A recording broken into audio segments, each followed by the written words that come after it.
Hi, you're listening to Thai Girl for God's radio show. My name is Geraldine, or you can call me Jerry, and I'm the Thai Girl for God, and this is my radio show.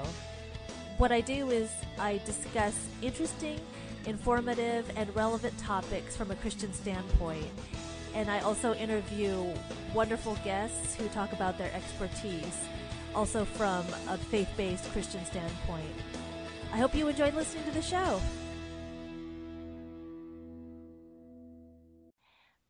Hi, everybody.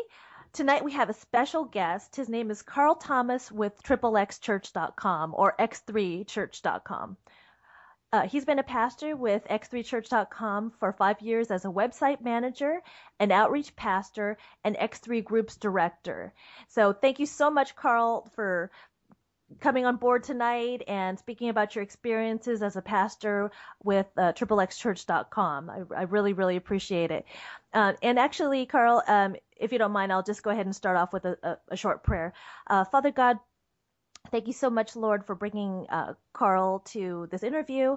Thank you, Lord, for laying it on his heart to share with me and with the listening audience what you're doing through him and the other spokespeople and the other ministers, Lord God, who are speaking life and helping to minister and encourage and counsel the people, Lord, who are addicted to porn and sexual addiction and such. Thank you, Lord, that you're opening blind eyes, you're healing hearts, healing minds, healing lives, healing marriages and such. Thank you, Lord, for these wonderful people that you have blessed us with, Lord God, and just pray that you'd fill our hearts and minds with your guidance, direction, advice, and wisdom, and discernment, and peace, tranquility, serenity, contentment, and grace, and lead, guide, and direct our conversation in our hearts and minds as to where you want us to go and what you want us to talk about, Lord. And again, thank you so much for Brother Carl, Lord. Carl, I was going to call you Pastor Carl, but I know you don't like that title. No. Carl, could you tell me how you got started with X3Church.com? Yeah.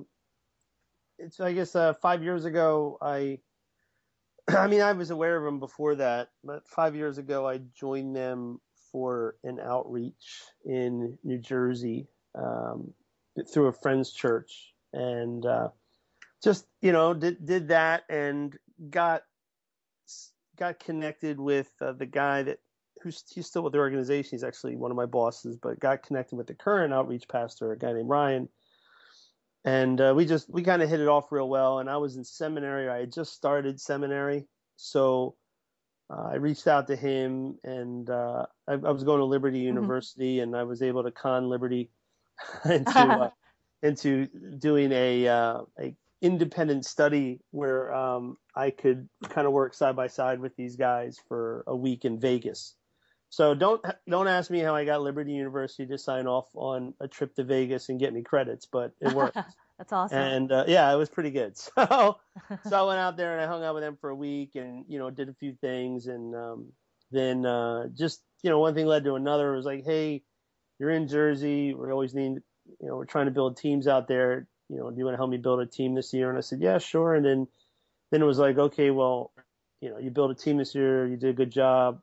We have another Jersey show. Can you build that team? And then, it's just one thing after another. And then when they started X3 Groups about, I guess, 3.5 years ago on like a beta test, which were like basically online recovery groups or small groups. And they tested it really small with like four groups and didn't do really good, but they thought that they might have something there. So then they offered me an opportunity about 3 years ago to work for them part-time, seeing if we could build that program. So jumped on that and then did that for about a year. And I'm still in charge of that, but after then they offered me a full-time position 2 August ago, or 3 August ago, whatever it is. So, wow, that's so awesome. I'm coming up on 2 years with them, full time. That's great. That is really awesome. Could you tell me how XXXchurch.com got started in the first place and when it got started? Yeah, sure. Real short history.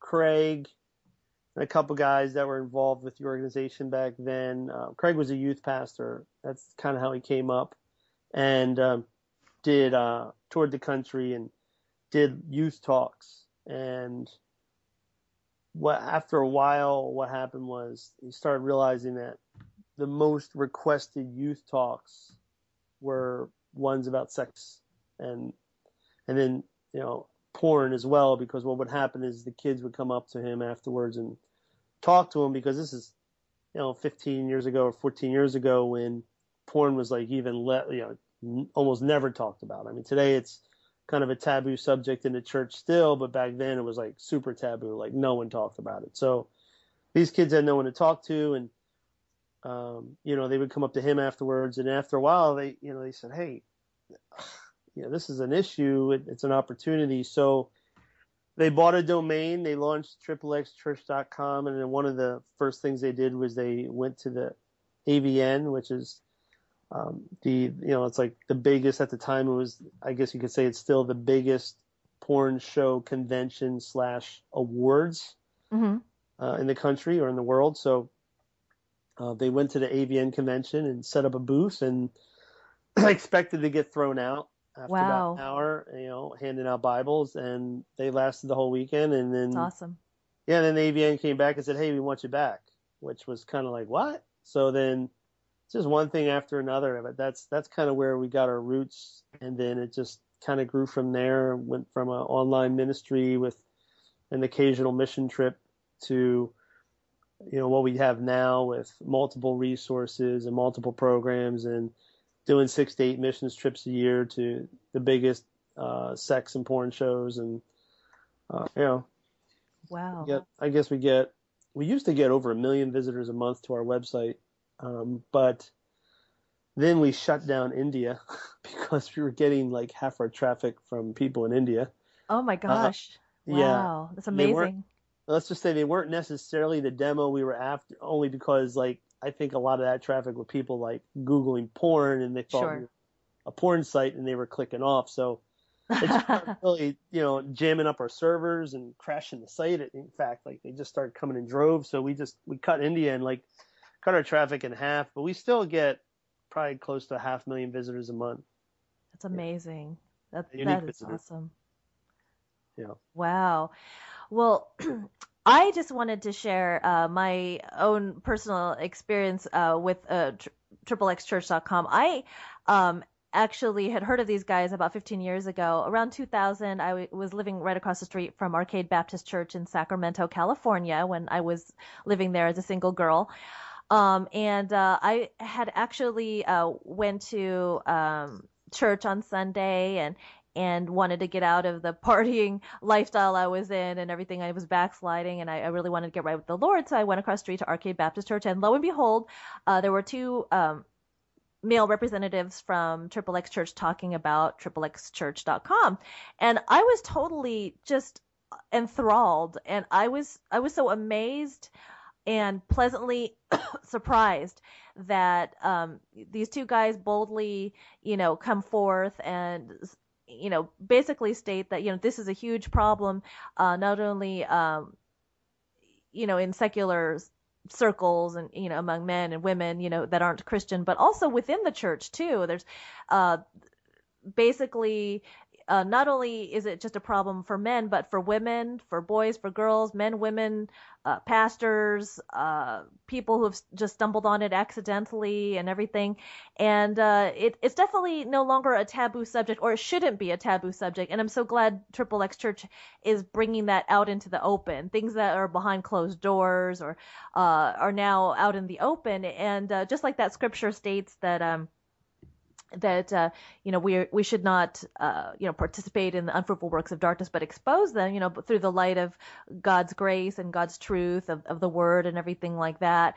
And I'm really thankful to have you on board for my first interview on my new show. And I'm just so glad that this is being talked about and discussed openly, and that this is an issue that the Christian community can no longer turn a blind eye to, or stick our heads in the proverbial sand, so to speak.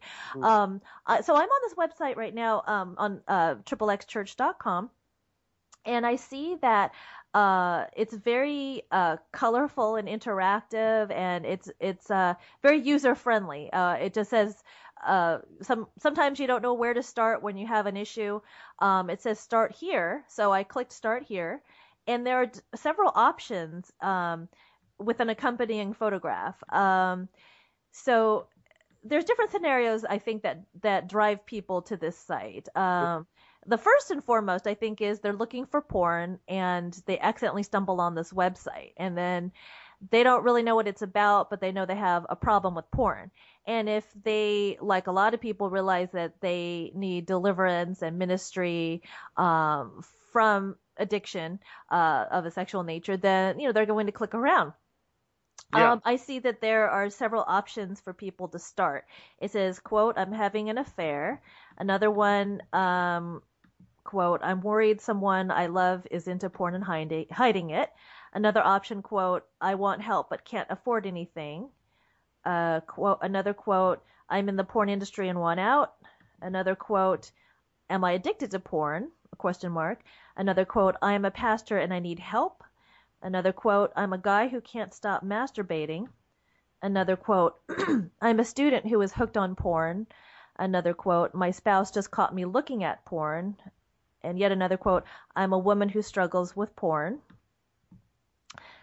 Another quote, I'm a guy who uses porn. Another quote, I just found out my spouse uses porn. Another quote, I just caught my kid looking at porn. And of course, if none of those fit you, there is another option to read more, for information and enlightenment and such. So out of the people that you minister to, Carl, online, what do you think is the most likely scenario of what I just said that's on the start here portion of the website? Probably, I would say probably, I'm a guy who struggles with porn. Right. All right. Or am I addicted to porn? Either one, because we get a ton of people taking the sex addiction test every month.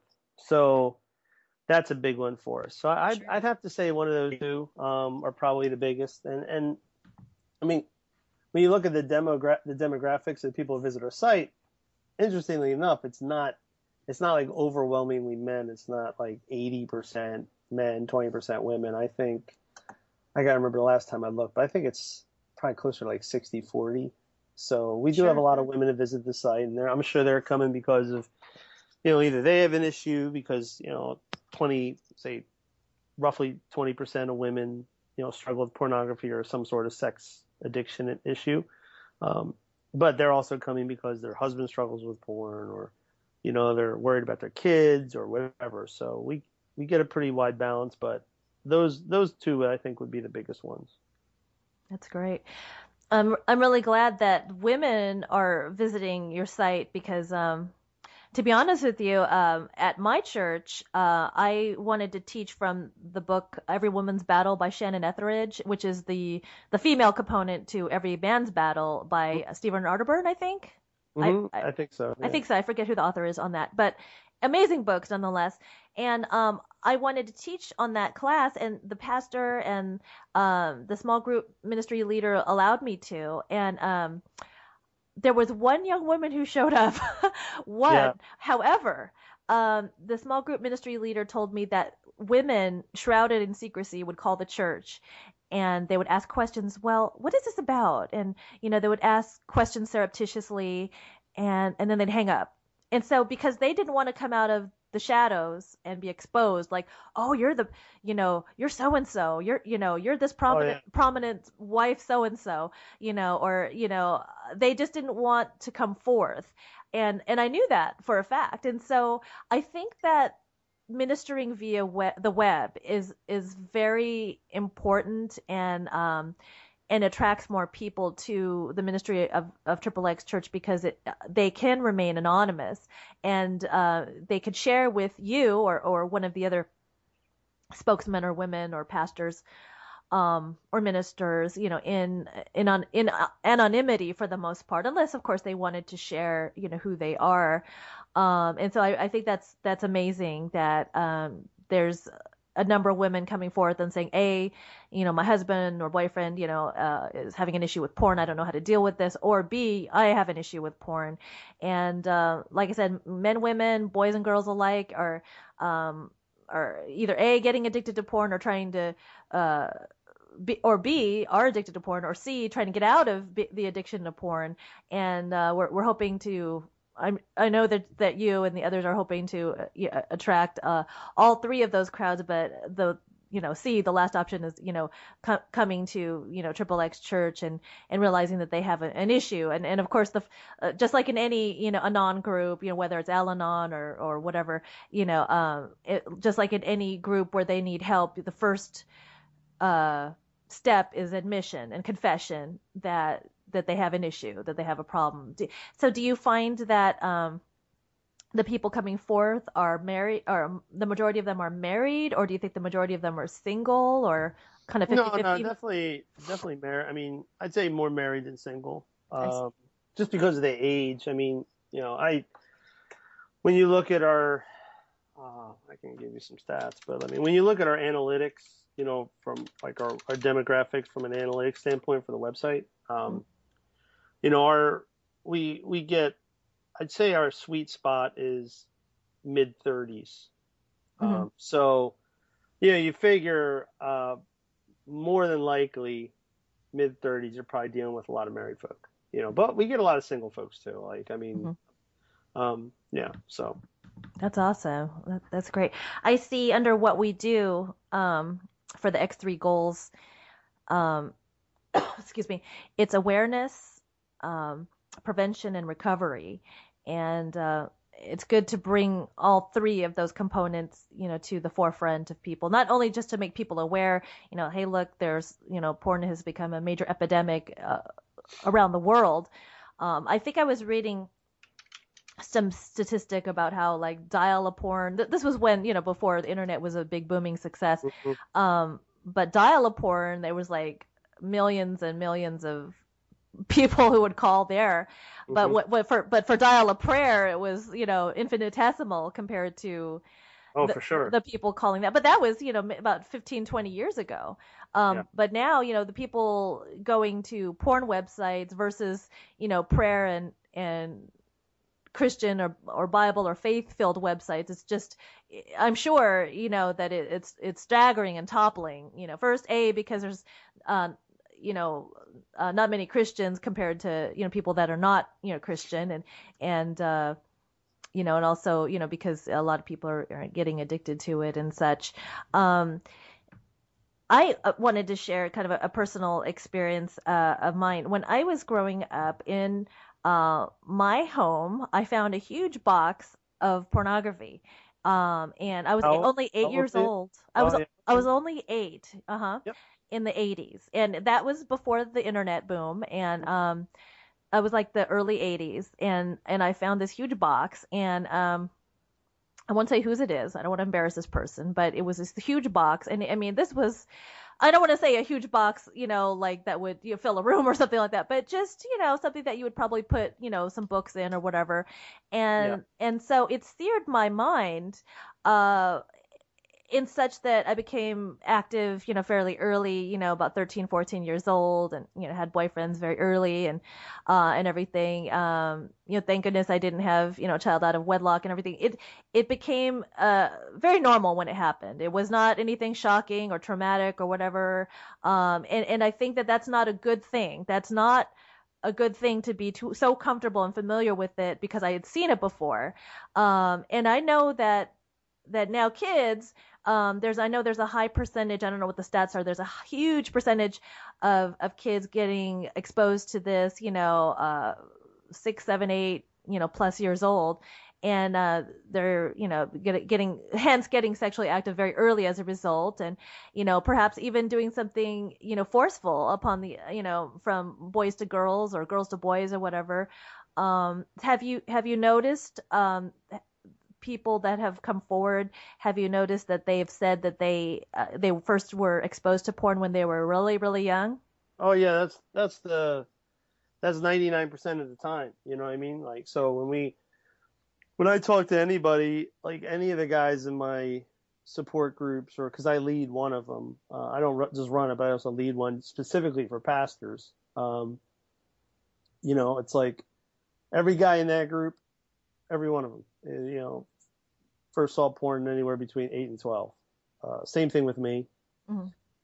And they're all similar stories. It's like, I mean, because most of those guys are actually closer to my age. I mean, I think the younger the guy that, these days, the 20-some, his story is probably, I saw it at a friend's house, on the internet. But like guys in their 30s or 40s, it's so crazy. But the stories are just, they're all so similar. It's like, I found a video in my uncle's whatever, or a magazine in my dad's nightstand, or one of my favorite ones, which is it's actually the one I would say that applies to me, is, I found a pornography magazine in the woods, which is, I don't know who thinks that storing paper products in the woods is a good idea, but it's just crazy. It's very Sure. common, and you hear it all the time. So yeah, it's very very early age of exposure, and that's common. I mean, that's pretty much the rule, and not the exception. And then, as you pointed out, when you're Mm-hmm. younger, your little mind's not really ready for that. So you see Right. it, and it kind of is like, wow, what is this? And then Sure. before you know it, now you're checking it out more often because you know that there's something about it you like, and then it just kind of rolls out from there. Right. Mm-hmm. Right. Absolutely. Um,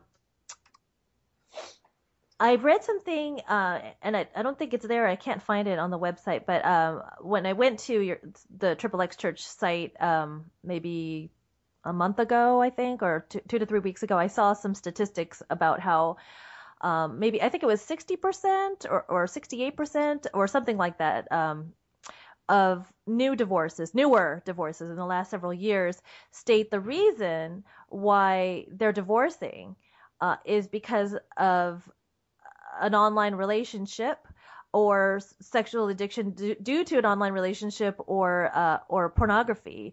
Have people confessed that that they're going through a divorce because of an illicit relationship that had started online?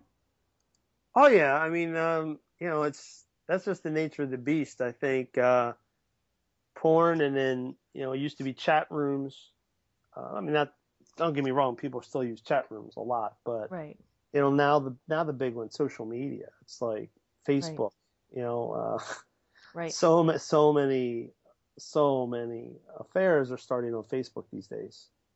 Like, Right. people, they see an old flame and they private message them, and then before you know it, it's like, let's get a cup of coffee, and you know there it goes. Hmm. Right, right. What would you say to those people that are on Facebook and they're friends with their exes or what have you, and that they have had feelings, for one another at some point, but Yeah. what would you say to those people, who have feelings for an ex online or whatever, some type of social media or chat room or whatever? Yeah, just don't entertain it. I mean, like, you don't need to be friends on Facebook or Twitter or whatever. I mean, that's just stupid. I mean, there's Sure, a sure. there's like a wisdom, even if you don't have a relationship with them, like, even if you don't have feelings for them, I mean, I don't know. I'm not saying it's a sin or it's wrong. Someone you dated in high school and they're married and you're happily married and you're, whatever. But personally, it's not smart.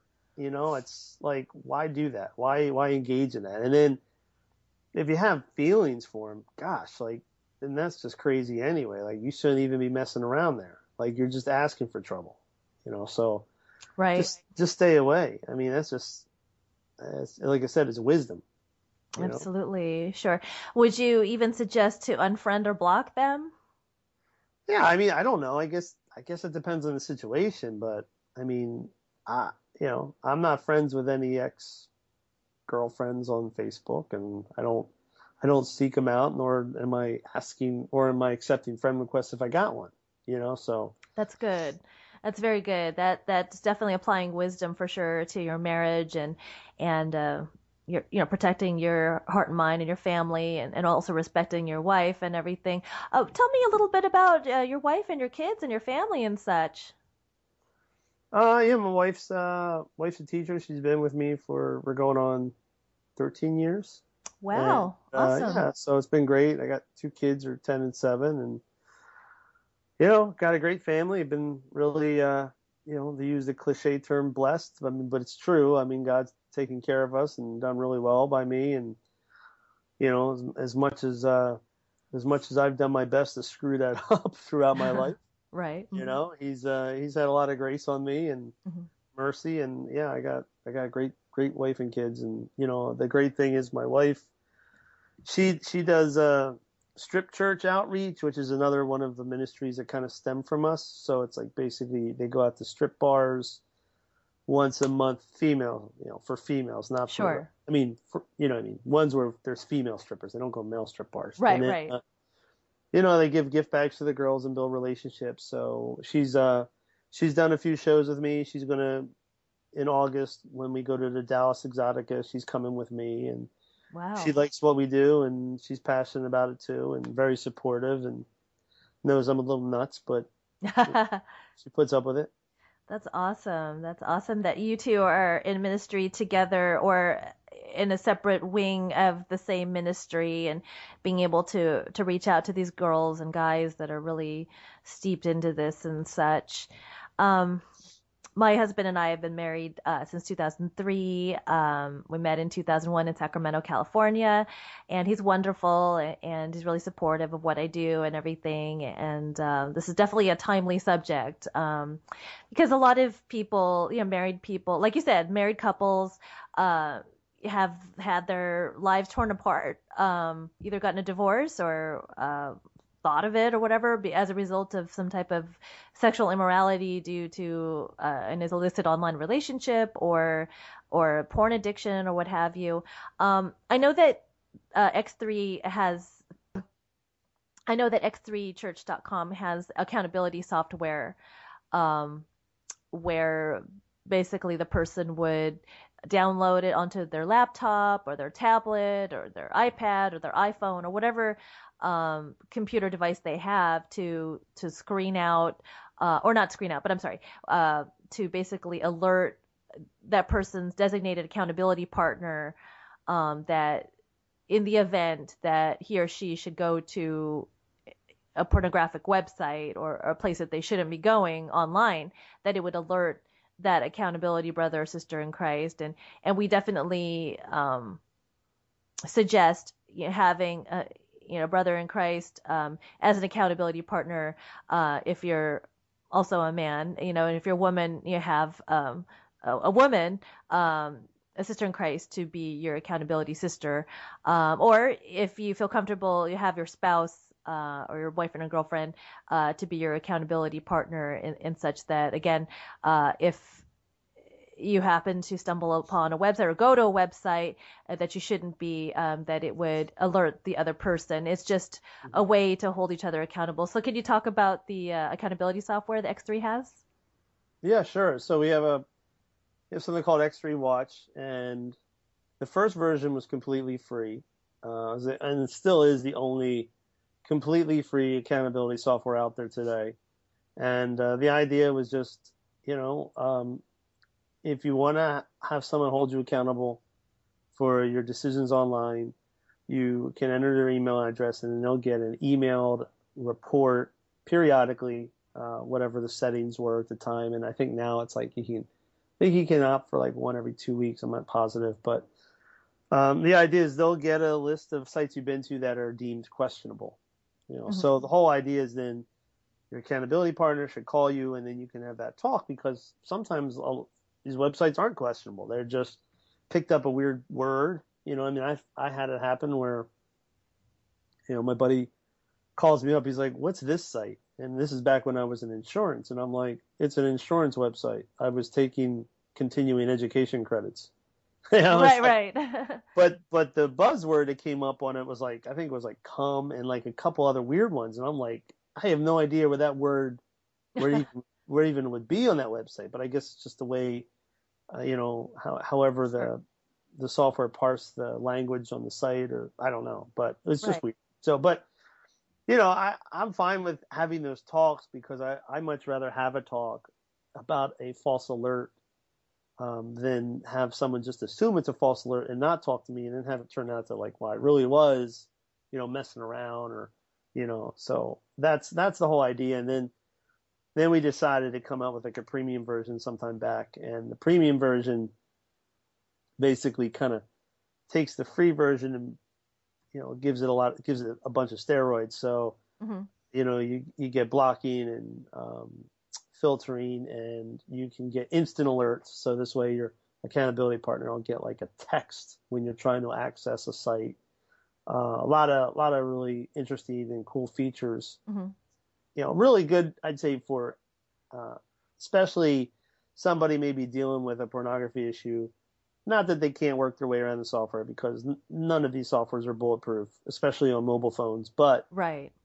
hopefully, when they realize they have to either work around it or something, or they get that like a little alert, they say, "Oh, hey, do I really want to do this?" And the hope is it maybe interrupts their train of thought and gives them a reason to pause and disconnect. So Right. it's also really good for parents, of course. It's like, you got kids that go online, you want to run something. I mean, you want to run a blocker or filter, not because you're worried about them necessarily having a porn issue, but you don't want to find one accidentally. So Right.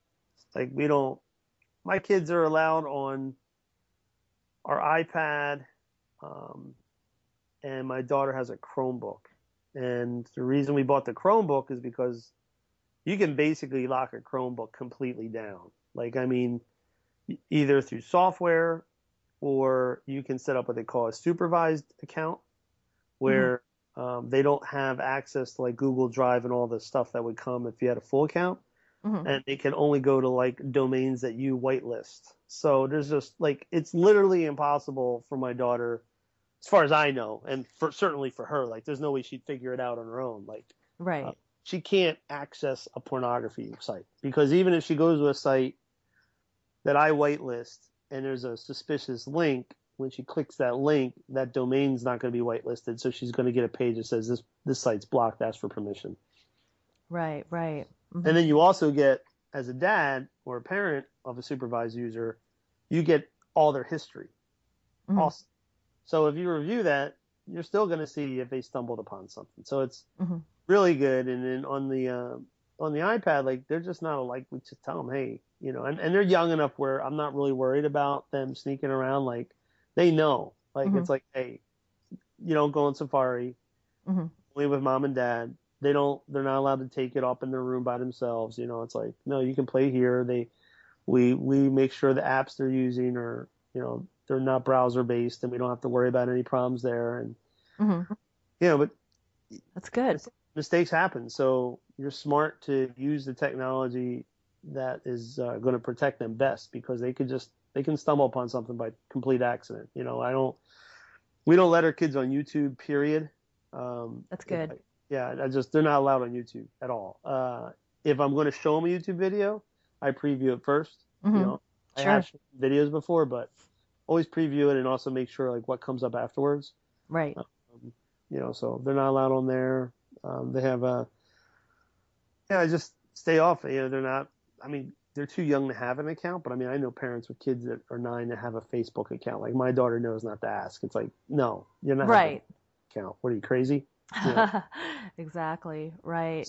we just, we keep them away from that stuff. Not to shelter them, but it's just like, you Right. don't need that. Like, relax, you know? Exactly. Exactly. That's awesome. It's awesome that you are exercising precautions and reining in the online content that comes into your home, because so many times, as Christians, we just, we've been losing a battle, because we fail to put the armor around our home, around our hearts and minds, and to employ whatever tactics and strategies that we need in order to protect our families and our marriages and our children and everything like that. Even though I don't have kids, but I wish we did. But absolutely, I think that that's really important. And what would you say to some people that are not believers and or maybe believers? Because I've talked to some believers who don't think it's really, and not very many, but there's a few believers out there who don't think it's a big issue, that a person, Christian or not, views porn. Yeah. What would you tell those people who say, what's the big deal? It's just people having sex.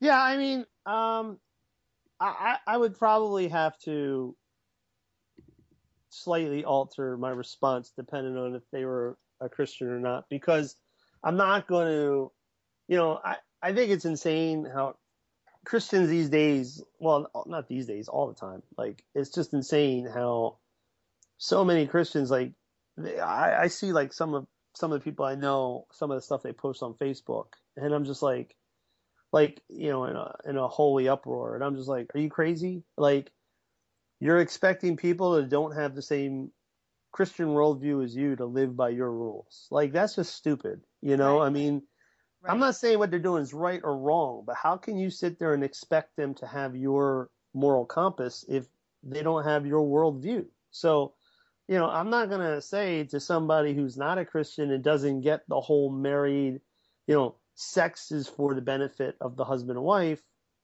I'm not going to get into that whole conversation and be like, well, hey, listen, uh, and shame them. I mean, so for a Christian, it's pretty simple. It's like, hey, listen, you know, it's not healthy for your marriage. We've Right. seen what it can do. It's you can tell us that your spouse is fine with it, but I assure you, 99% of the time, they're not. If you really ask them, because what woman is going to want to have to compete with an airbrushed cyber beauty Mm-hmm. when they're toting around 3 kids and Right. Right. 15 more pounds than when they married you and a couple saddlebags. Like, no, they don't want to have to compete with that, and knowing that you're looking at that is a complete, like, that hurts. It's like, and the reality is, the thing that's we actually have support groups with x3groups.com, Mm-hmm. not only for guys that struggle with porn or women that struggle with porn. We also have it for spouses of the men who struggle with porn, Yes. because Good. they have one thing that's really hard for them to understand. And my wife went through this when I had an issue. Was it's like they think it's about them, and it's like, no, it's not. It's really not about you. It's really not about your inadequacies. Mm-hmm. Porn, when it becomes to like an addictive level, especially, it's more about self-medication and trying to cover up anxiety with something that's like your Dr. Feelgood. It has nothing to do with the fact, well, my wife's not hot enough.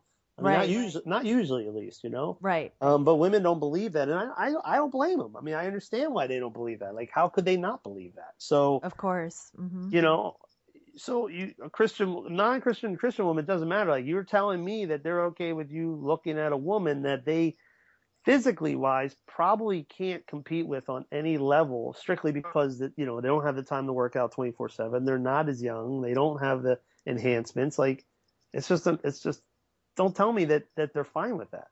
Exactly. But for a Christian, it's like, then you go beyond that and you say, hey, look, the reality is God designed sex for marriage. I Exactly. mean, he didn't create. It's not like we get it wrong all the time, where it's like, well, we look at sex and we think, well, sex is one thing, marriage is the other, and biblically, sex works best with marriage. And it's like, no, Absolutely.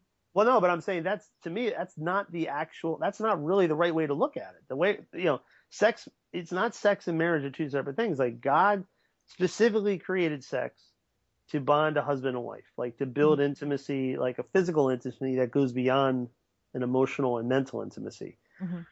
That's why he created it. It's not like sex. He made sex and goes, oh, you know what? By the way, I think this will work best with this. It's like, no, I made it for this. Right. So, right. When we take, hey, you can say what you want. Pornography is sexual gratification, whether you're doing it with a spouse, without your spouse, with masturbation, without masturbation. The bottom line is you're deriving sexual pleasure from somebody who's not your spouse. So when you're doing that, you're taking it outside of the marriage covenant, which means you're taking it outside of God's design for sex. Right. So if you're a Christian and you really think that porn is okay, you need to go back and read your Bible, because it's clearly not. But right. But like I said, even if you're not a Christian, and we get in these conversations, it's like we don't talk about it from a sin level. Like, I'm not going to tell a guy at a porn show, like, hey man, you're sinning. He's not going to know what I'm talking about, Right, right. But I will say, look, we just don't think this is healthy. Like, we don't think it's good for you. We don't, porn gives you a false impression of what sex is about. Right. It makes sex all about the physical versus the emotional and intimate aspects of it.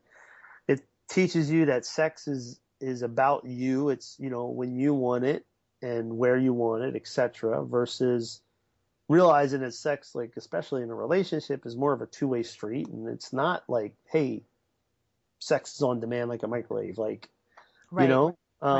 Right. It just teaches you a lot of wrong things, and the funny thing is when you talk to guys that deal with porn, it's funny, but sometimes they betray themselves, not intentionally, but like by what they say, because it's like, well, actually I had a conversation with a guy who was a Christian who's like, well, I don't know if this is really wrong. My wife doesn't want to always have sex with me. I'm married to her. Why shouldn't she have sex with me when I want it? And he wasn't being a jerk about it. He was just being honest. He's like, I dated her, I married her. Like, why do I need to like wine and dine her every time I want to have sex? Like, we're married, we should have sex. So rather than nag her, yeah, I'm going to use porn once in a while. I don't see what's wrong with that. And I'm like, so then, we got into that whole conversation, and, and I didn't even really get into the whole sin or theological aspects of it. I was like, dude, like, did you hear what you said? Like, oh, I should get it whenever I want it. I shouldn't have to wine and dine her. I'm like, do you really think that's the way God views sex? I'm like you've watched porn so long that it's kind of warped your idea about what sex is about. Like, you see porn as like, well, hey, in this movie, he can get sex in the laundromat. It's like, no. It's true. It's true. It's like, but that's not the way it works. Exactly. Your wife doesn't come home and you say, hey, honey, you know what? Before you deal with the kids and help with the homework and cook, let's go out and have sex on the hood of our car in front of the neighbors. Like, let's like, that doesn't happen in the real world, Right, but people watch that long enough and they actually start, I'm not going to say they go that far, but they really do start subconsciously thinking like, well, sex really is about when I want it. So if my wife's not willing to give it to me, then therefore I am entitled to do this because she's not giving me what I deserve. And it's like, dude, when did you ever read, or where did you ever read that you deserve to have sex whenever you want it? Right, like, right. I mean, there's nothing like that, right? They're like, what in life do you get whenever you want it? Exactly. I mean, of a physical realm. I'm not saying the spiritual, but I mean, like, in the physical realm, what is like that? I mean, nothing's like that, right? Right. You can't get money whenever you want it. You can't get anything whenever you want it. It's true. There's always conditions and stuff like that. So, like, why would sex be any different? Especially with your spouse, where you would hope that you want them to be kind of on board with it, right? Absolutely, right. And sex should be a two-way street, not just a one-way. And yeah. I totally agree with what you said that pornography warps people's minds, especially men towards women, or even women towards men. That okay, my husband or my wife should look like this impeccable, Yeah, Aphrodite or Adonis or whatever, who doesn't have any flaws, who's got a double D chest and, or who has a V shape, with rock hard abs and things like that, and the thing is, the reality of it is like every year that goes by, we're, the HGH hormones, growth hormone level is decreasing and, hair is going to turn gray or perhaps fall out altogether and, there are people are going to put on a few pounds or many pounds after birth. Things are not as firm as they once were and everything. And so, like you said, people self-medicate. They go onto the web and they see these airbrushed beauties or hunks or beefcakes or whatever, and they then they start fantasizing, yeah, and like you said that even when you come at it with a perspective that look, this isn't healthy for you, not from a sin perspective, even though we know as Christians it is sin, but their worldview doesn't even include God, to whom they're right. accountable sexually and mentally, physically, emotionally, spiritually, maritally, financially too, or whatever. But if you come at it from a situation or from a perspective, look, this isn't healthy for you in your marriage.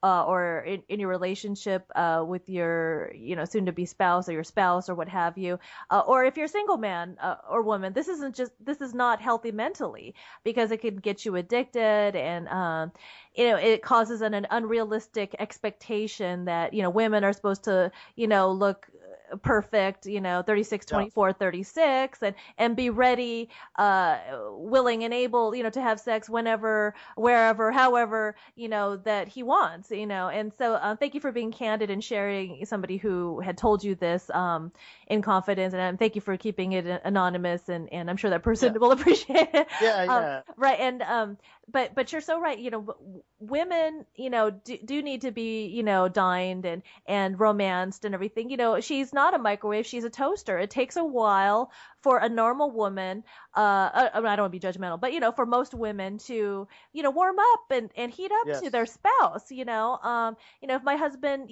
talks to me in a tender, gentle, romantic way, and we're cuddling and things like that, one thing will lead to another, but if it's like, uh drop them, honey, it's time, to do it, I would be like, no way, yeah.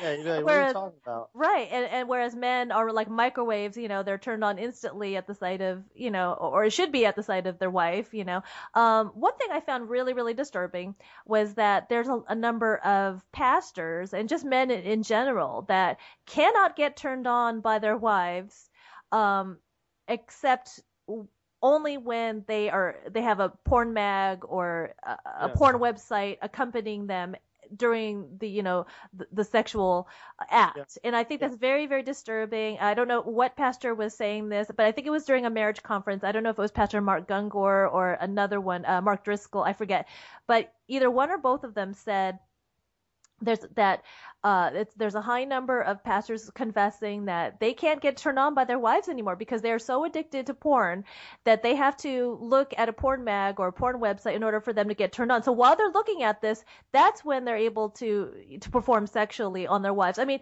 yeah, and so the people that are proponents or adherents of porn, like, oh, porn will enhance your love life and your marriage, it's lies, basically, to propagate the porn industry. But basically, it is, because the wife is not going to feel wanted or needed. If her husband is looking at other women, to become aroused. yeah. Like you said, women will feel like, Well, well, am I not enough, it goes both ways too. I mean, because or vice it's like versa? Yeah. women, women might not struggle with like video porn as much as guys do, but like Yes. 50 Shades of Grey, Exactly. it's like that's mommy porn.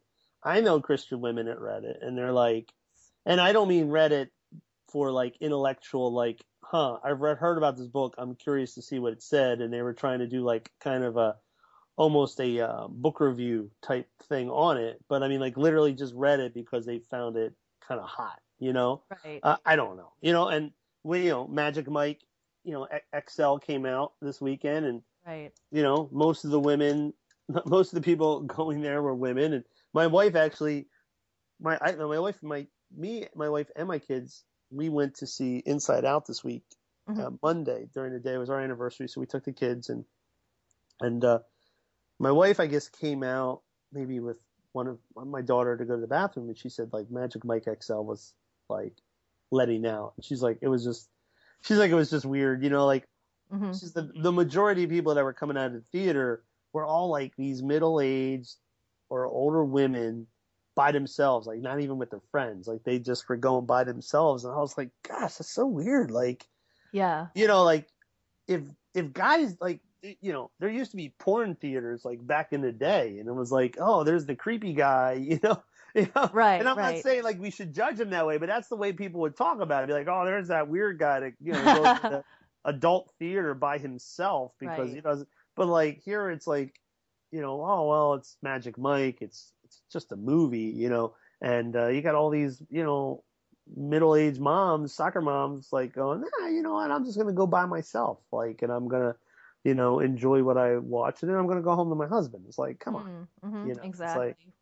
It's like, so, I mean, there's people out there like they swing, they swear, they'll swear up and down that like, no, porn is the best thing to happen to our relationship or this or that, and it's like, even with them, I would argue it's like, okay, but here's the thing is like, you're saying it's the best thing, but like, again, like you're viewing sex in a very different way than probably, like sex isn't bringing you together emotionally. Like it's kind of turned into just this like thing you do, like watching TV. Like it's like, oh, we'll just have sex and we'll watch some porn and we'll get off and move on. And it's like, but there's like no intimacy building going on. Like the relationship's not getting any stronger because of the sex you're having. You're just having sex. Right.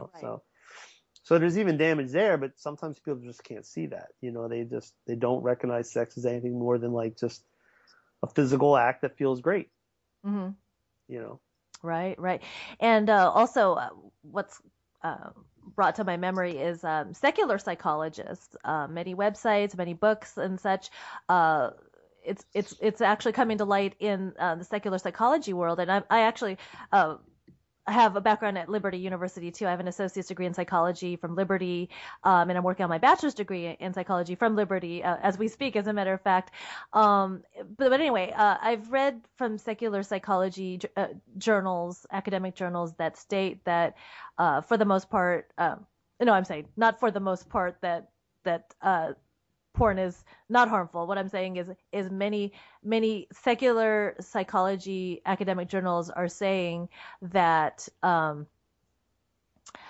porn is harmful to one's psyche because it, like we just talked about, that it creates an unrealistic expectation of one's partner, and it causes dissatisfaction, not satisfaction, but dissatisfaction within one's relationship, assuming that, they're probably talking about not only married, but also, long-term couples and what have you.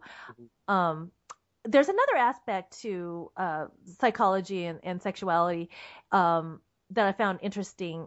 I had read or had listened to, I think it was Pastor Craig Gross, one of the founders or the founder of Triple X Church, that he was saying, or somebody from Triple X Church was saying that a person addicted to, say, crack or heroin, their brain is, their CAT scan or whatever, or their MRI scan, I don't know. I'm not a medical technologist, but their brain is similar to a person who's sexually addicted. In other words, their oxytocin levels or what have you, are, or their brain chemicals are only excited by and only increase by the presence of the stimuli, the harmful stimuli, i.e. porn, i.e. drugs, as opposed to a normal brain that is not addicted to sex, not addicted to porn. They're able to look on their spouse and to interact with their spouse and become sexually excited,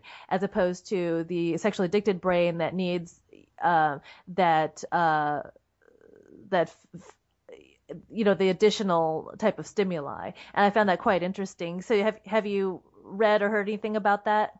Yeah, I mean, we've taught on that where, the dopamine is, and I still think there's something to it, but it used to be there was a lot of argument that that the brain was affected the same way that it is like when you introduce crack and all this other stuff. But they just actually there was just a article in the Huffington Post that they did a study and they said, oh, you know what, actually it's not the case. So all this surrounding around this whole topic, like, is porn truly addictive versus not addictive? And of course, all of this comes down to, like, what do we mean by addictive? Are we talking about clinical addiction or, habit forming? Because there is a difference. Like, I mean, gambling addiction isn't a actual addiction, right? It's not a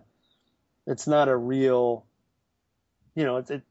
it's not considered an addiction like alcohol and drugs because there's no perceived physical withdrawal from it, and Hmm. I don't keep up on this stuff, but I mean, I remember when I was in college years and years ago, I took a drugs and society course and they said, hey, pot's not addictive because there's no withdrawal, right? Coke's addictive, heroin's addictive, cigs are addictive, pot not addictive, no withdrawal. So we don't really get involved. Like, we're not really super concerned about, like, oh, is it really clinically addictive or is it not clinically addictive? Like, I mean, the bottom line is pornography is habit forming, and maybe it's not chemically addictive, but it is psychologically addictive. But I mean, we deal with too many people who say, I don't want to look at porn, and I keep looking at porn. And yeah, there's a brain chemical, Hmm. there's a brain chemical component to that mix, to that thing where it's, your dopamine is something your brain uses to, like, basically induce pleasure. It's like, it's something we need, just like endorphins. It's like our body needs that to survive. But what happens is your body can also get addictive to that substance. So Right, what happens, right. if your brain starts realizing and connecting the dots and realizing that when you look at porn because you masturbate or whatever, you experience a release of dopamine in your system, your brain likes that because it makes it feel good. So then what happens is when you get into, like, unpleasant circumstances, whether it be anxiety or loneliness or whatever, your brain says, hey, I know it's going to make me feel good. And, Mhm. says, hey, basically, psst, yo, man, go look at some porn Right. so I can get my shot of dopamine. Right. So, Right, right. Hmm. uh, Anyway, lastly, I see on the website there's ways to get involved to help other people while helping oneself in this issue, in this area. I see that you could partner with X3, fundraise, volunteer, intern, promote, host an event, and what have you. Could you yeah. go over probably some of the most easiest ways, for people to get involved to help other people in this regard? Sure. So, yeah, I mean, like, if you go to our triplexchurch.com/get dash involved, yeah, those are like the main things. I mean, obviously, anytime, really simple, like, from the simplest thing, but it helps a lot, is liking our Facebook page or following us on Twitter and, just sharing our updates or our posts. That's a big help because that builds a lot of awareness and gets traffic to the site, which exposes people to, like, the ministry and what we're about. Um, for outreaches, there's, we rely on volunteers to not only staff the shows, but also raise funds for the show. So volunteering to serve with us on the show is a way you can get involved. And you can do that at myxxchurch.com. Mhm. Uh, if you're a church, yeah, hosting an event, that's great because, again, raises awareness, kind of brings light to the ministry. It's Mhm. also obviously a financial help for us, but Sure. porn and pancakes, porn and pastries, whatever, Mhm. that's good. And not to sound not to sound like typical Christian organization, but obviously donating. I mean, Right. Mm-hmm. you know, we one thing I really do, and sometimes we take a lot of heat for it. It's funny, we take heat for it from the people that don't want to pay, but we get heat because we charge for some of our resources, you know. Mm-hmm. Mm-hmm. But honestly, like I like that because it's like I don't know. I rather be able to say that we support over half the ministry's expenses through paid resources rather than donations. Like I just rather do that because Sure. you know, you're not asking for handouts all the time, and then B, Sure. the people that are you know that way, like honestly, the people that are supporting the ministry are the people that are getting the help. Right. Like I Absolutely. mean, so I think that's good, and you know, like we X-ray groups, for instance, it's $30 a month to be a part of a small group, and you know, Excellent. we get crap about that sometimes. It's like, oh man, I can't believe you charged me part of a small group. I can't afford it, and it's like, I'm not saying there's not some people who legitimately can't afford it. Okay, Right. like it's $30. Right. Like you probably have an iPhone with a data plan that's costing you 120 a month, Sure. which is what you're looking at porn on. Exactly. They're But probably paying more for porn. right, but you're like, oh, hey, I can't afford 30. It's like, well, I don't know. Why don't you just kill your data plan and there's your 30? Like, Yeah. how Exactly. important is this to you? Like, and I've had people ask me like about things, and I tell them, I say, you know what? Honestly, even if we could do X3 groups for free, uh, if it was my call, I wouldn't. Like, I'd be like, Right. no, you were charging, and we'll give the money away to someone else, but. Right. No, we're not going to do it for free because I've done small group recovery groups in a live format that Mm-hmm. were free where they came to my house, Mm-hmm. and I've done them online for like 2 years now, Right. and or 3 years or whatever. And the reality is the guys that do it online are dedicated, like because they Right. have some skin in the game, Right. and they show up and they take it serious. The guys they used to show up at the house, like it was like, yeah, they would show up if they had nothing better to do or whatever. I remember one Right. time I was like, hey, listen, we just came out with like a something that we were using online, like kind of a meeting pack, and it was well designed. And I said, hey, look, you know, we just designed these. I can make them real nice with a binder for you, and you know that way you can kind of journal what we talk about each week. Mm-hmm. I said it's like $12 a pop at Staples. Just give me $12. I'll get you one made. And everybody's like, no, I'm good with this. I'm I'm good with the printout off my, you know, I'm good with this Word document that we printed out at home. Like Mm-hmm. nobody even wanted to pay $12. It's like, come on, Sure. you know. So Mm-hmm. Mm-hmm. so you know, anyway, but that sorry to go on that rant, No, that's okay. but But you're right. donating obviously is a big help. I mean, Sure. we can't survive completely on resources. Sure. And we don't necessarily want to because we want to be able to give away stuff too. Like, you know, like the website is a significant expense, you know, to run that website. Absolutely.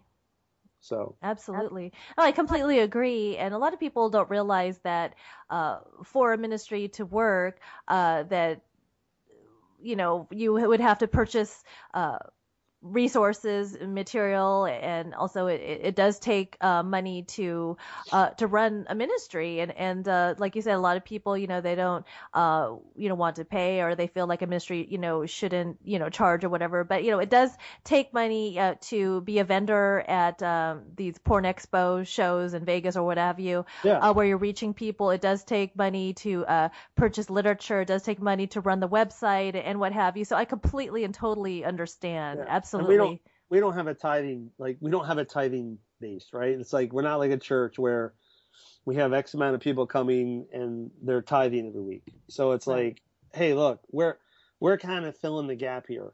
You know, Hmm. there's a lot of people out there that need help with pornography addiction, and the bulk of churches out there aren't doing anything about it, or don't, or even if they want to do something about it, they don't really know what to do. Yes. So Hmm. it's like we're filling the gap, but nobody's Absolutely. tithing to us. So you know, what do we? You know, it's like we can't offer the resources that maybe your church should be offering you Right. for free because you know you're not tithing to us. So Right. Right. you know, we Absolutely. have to charge for some of these. You know. Sure. I completely understand. So Carl, what would be your final words that you would like to leave with our listening audience regarding the whole subject of pornography and sexual addiction and what have you? I mean, it's just, I think we covered most of it, but basically, it's a lot more widespread. I mean, I'm assuming you're going to have speaking to mostly a Christian audience, probably. So I would a say lot of so. Christians struggle with this, and a lot of Christians feel very shamed about it, don't want to talk about it. And the thing is, it's way more common than they think. Half over 50% of Christian homes recognize that pornography is a problem.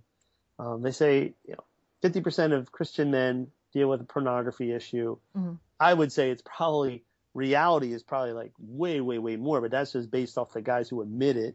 I think it's like 40% of pastors struggle with pornography on a regular basis. Mm-hmm. Again, 18 to 20% of women. It's very common. And the thing is, if you're dealing with this, chances are you've been dealing with it for a long time. Again, age of first exposure is 8 to 10. Mm-hmm. So generally, this type of thing is something you bring up through your teen years, into your adult years, and now into your married years. And just sitting there struggling with it by yourself because you don't know what else to do is just not the way to go. There is help. Mm-hmm. There are resources. There are people that'll talk to you that care.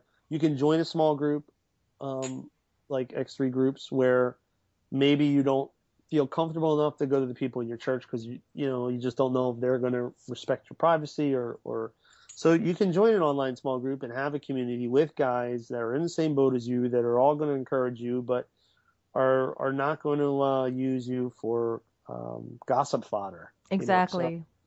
So there's help, and honestly, the biggest thing is you need to go after it, because if you keep letting this thing go, yeah, you're 35 now, but chances are you'll be 75 at some you'll be 75 with the same problem. Like, it's not going to just go away magically overnight. It doesn't work like that. Like, you got to do something. Absolutely. And there's things out there so. Absolutely, I agree. Great parting words. And so, Carl, how do people get a hold of you via email, website, phone numbers, and such? Oh, well, I mean, you can go to our website, triplexchurch.com. If they want to email me or contact me, they can email me, carl@xxxchurch.com. And if they're into Twitter, they can find me on Twitter. It's @Carl_T, and they can hit me up on Twitter. But, best thing to do is probably just go to our website, and, you can find all our resources right off the homepage. Excellent. Great, great.